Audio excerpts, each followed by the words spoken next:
Now we're going to start looking at the results of the First World War. If you look at the top of your screen, you can see an overall statement that gives you a picture of the devastation that World War I caused. It was a 4-year-long conflict from 1914 to 1918. It involved a total of 60 nations worldwide, although we know that there was a few nations that were primarily responsible for most of the combat. 4 empires were overthrown, 7 new nations were created, and an estimated 10 million soldiers' lives were lost, not to mention the lives of civilians that were lost, and cost governments around the world millions of dollars to pay for the cost of the war. Europe was a very different place in 1918 than it was in 1914. There were many issues and problems that were not completely understood by all of the players who would create the peace settlements at the end of World War I. These conditions in Europe were very challenging to create a peace settlement that was feasible. So it's easy to see why these players at the end of World War I made some flaws and mistakes in the peace settlements that they designed. Let's start by looking at the impact of the war in terms of human cost. It's estimated that 15% of the death toll were combatants, which ends up being around 9 to 10 million people. There were also huge numbers of injuries that were faced by soldiers given the conditions of trench warfare, and medicine, being as it was at the time, was not completely effective in helping these soldiers recover from their injuries. So many more died later because of the inability to overcome their injuries sustained on the battlefield. Adolf Hitler himself was injured in battle in World War I and was actually recovering in a battlefield hospital when he learned of Germany's defeat, which began his downward spiral into planning Germany's takeover prior to the Second World War.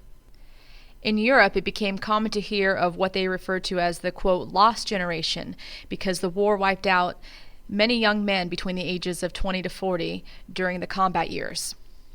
Also, there was a huge toll on civilian lives for several reasons. If you look at the top of page 69, civilians, as we know, because of the total war objectives, were killed because they had been targeted. But also other issues caused the deaths of many civilians, such as famine. We talked about the blockades that were put in place by different combating nations, and that resulted in mass starvation. And also issues like disease spread across Europe, not just from the battlefield conditions, but also flu broke out in Europe and spread worldwide and caused the death of many more people. Now let's take a look at the economic impact of World War I. For Great Britain, the war cost £34 billion. For the United States, we had lent a great deal of money to our allies during the war. Just for Britain and France alone, we lent them $2 billion throughout the course of the war. A total of over $7 billion was lent out by Americans to the Allies in World War I. The British were also hit hard by U-boat attacks that had sunk many merchant ships, which took a huge toll on their economy. So therefore, in the decade of the 1920s, Britain and France had to spend a great deal of their public spending from the taxes they collected from their citizens on the debt to try to pay it down to countries like the United States. In fact, Great Britain never regained the financial dominance that it had once enjoyed prior to World War I. They lost markets during the war years, and eventually this downward spiral for their economy caused them to have to give up many colonies, some of which were not given up until after World War II, like India, but this was the beginning of their economic downturn, they would never be able to be on top as they were before. The USA from this point on was dominant financially. Also, it's easy to understand how the war would disrupt many other issues inside countries. Land was destroyed from the fighting. Industry was destroyed when factories were targeted. Roads and railways had been torn up from the fighting. Civilian locations such as hospitals and houses were all suffering. If you look on page 69, you can see the countries that were affected most. And obviously this would take a great deal of time and effort and money to recover from. This damage to the infrastructure of many countries would lead to a great decline in their ability to output with manufacturing, which would contribute to the outbreak of the Depression worldwide. Now let's look at some of the political changes that occurred as a result of the First World War, looking at Europe first and then other countries around the world second. Because Britain and France were among the Allied countries that were victorious at the end of World War I, there were no main changes within the boundaries of their countries or the status of their governments. However, that was not the case in Central Europe, where the map was completely redrawn as many new nations were formed due to the losing nations of World War I having to give up territories.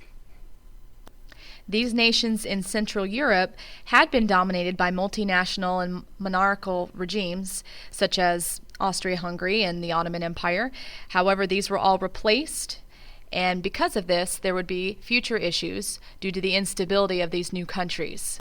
These new countries had hoped that they could create republican forms of government and be able to enjoy freedom, for some of them, for the first time. In fact, if you look on page 69, Niall Ferguson, a historian that we've looked at prior to this discussion, said that the war led to a triumph of republicanism undreamt of even in the 1790s, which was when many countries were starting to break away and gain their independence, such as the United States and countries in Latin America. However, these countries, because they were so brand new and given the conditions of the decade of the 1920s, were not able to achieve this dream. Germany, due to the defeat in World War I, had some very serious issues as well. You can see on page 69 that there were some revolts that broke out within the country, and there were some sailors in northern Germany that mutinied and took over a town, and that was something that triggered other revolts to take place. Or in some places, groups of socialists tried to establish control.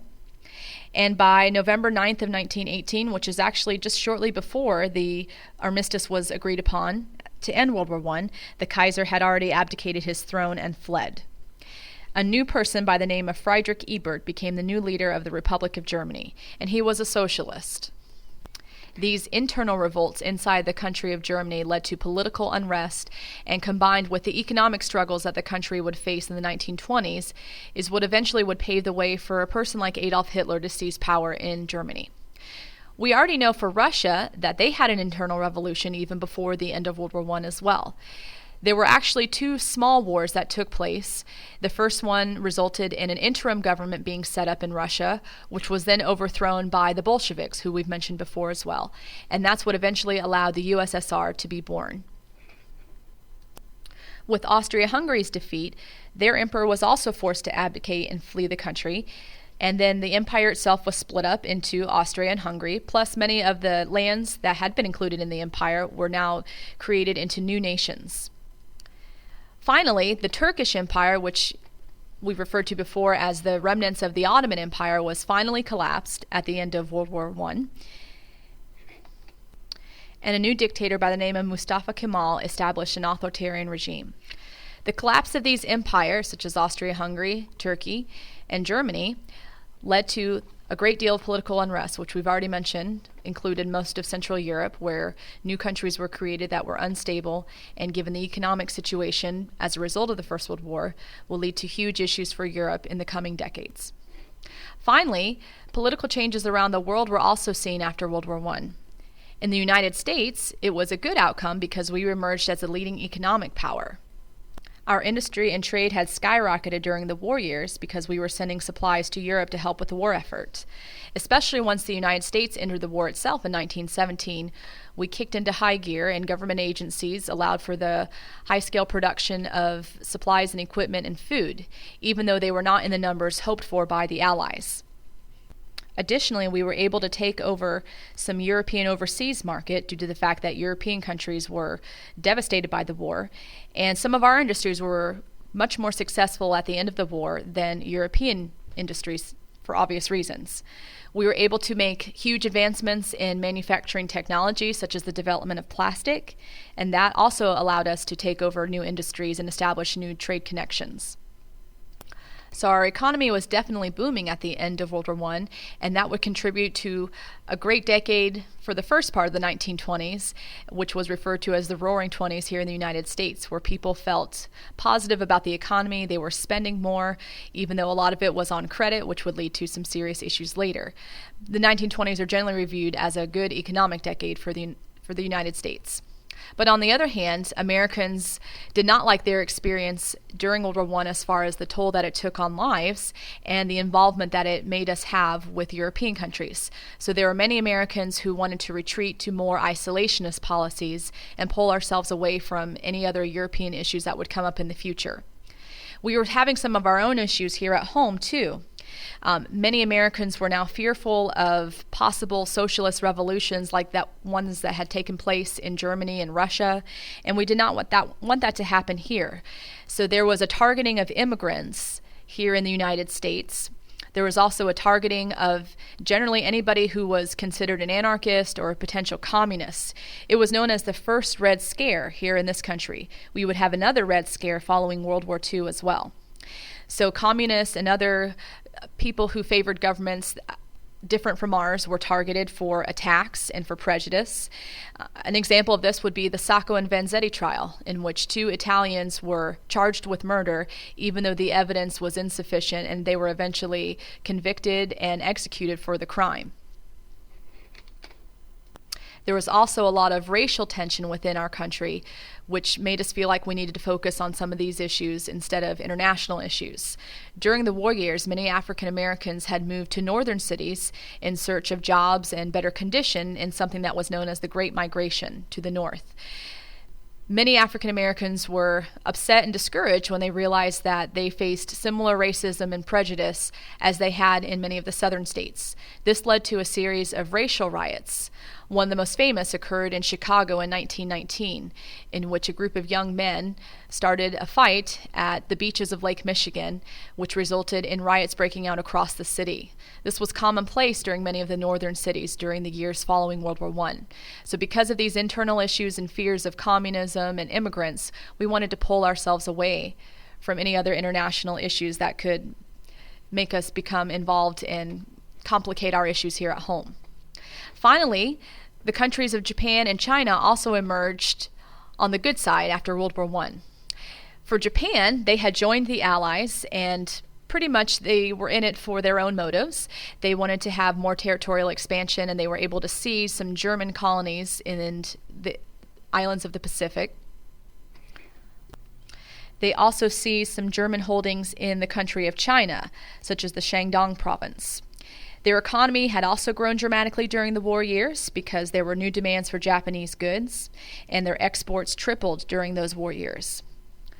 Because of their success in taking over the Shandong province in China, they began to target the country of China itself, which would later set up the Sino-Japanese War prior to the outbreak of World War II.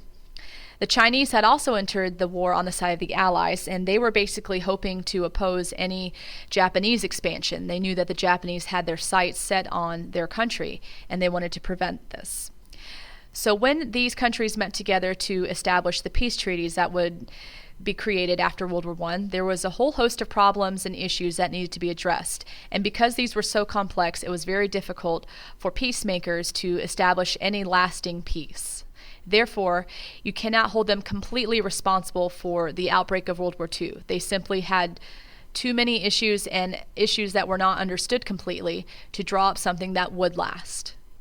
So unfortunately, the world would be dragged into an even larger war in about 20 years to come after the conclusion of World War I.